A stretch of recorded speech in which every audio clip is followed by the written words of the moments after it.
The documents that Gabbard declassified today revealed a draft of a presidential daily brief, which was prepared by the intelligence community for President Obama in the days after the presidential election in 2016. So this was early December. A draft of this brief was created that said that Russia should not actively influence or impact the election results whatsoever. All of the intelligence leading up to the draft of that briefing, according to declassified documents and communications that I obtained today, say that that was consistent with the 6 months of intelligence gathering leading up to the 2016 election. All of a sudden, according to these documents, the day that they plan to present this presidential daily brief saying that to Obama, the FBI says they want a chance to dissent on this.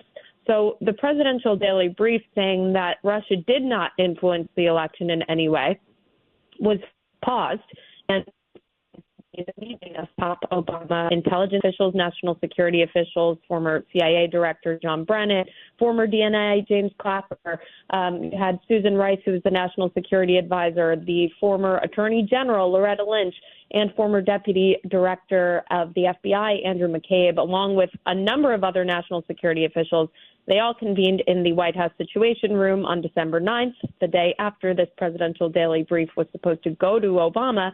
And all of a sudden, this was paused. After the meeting, Clapper goes back to email some of his associates at the Office of the Director of National Intelligence to create a new intelligence assessment that then would state that Russia did attempt to influence the election. And in that intelligence brief that they ultimately created and shared with the media in January, they decided to disregard all of the information and all of the 6 months of intelligence that they had gathered leading up to the election that said exactly the opposite. So these are the documents that Gabbard declassified today, and this is just yet another step in the commitment by the Trump administration to get to the bottom of how this whole Trump-Russia collusion narrative started. And really, Gabbard says that the Obama administration politicized and manufactured that intelligence to even begin the narrative that Russia was involved in the 2016 election.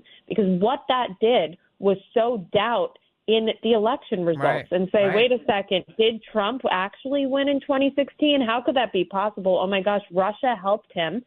And it was part of the whole weaponization of the intelligence community that we saw begin. And I think it was a wide range of this weaponization. You had weaponization of the intel community coming from the Hillary Clinton campaign and the DNC when they paid $40 million to have a now discredited dossier created against Trump that was then sent to the FBI, that was then used as the basis of Foreign Intelligence Surveillance Act warrants against Carter Page.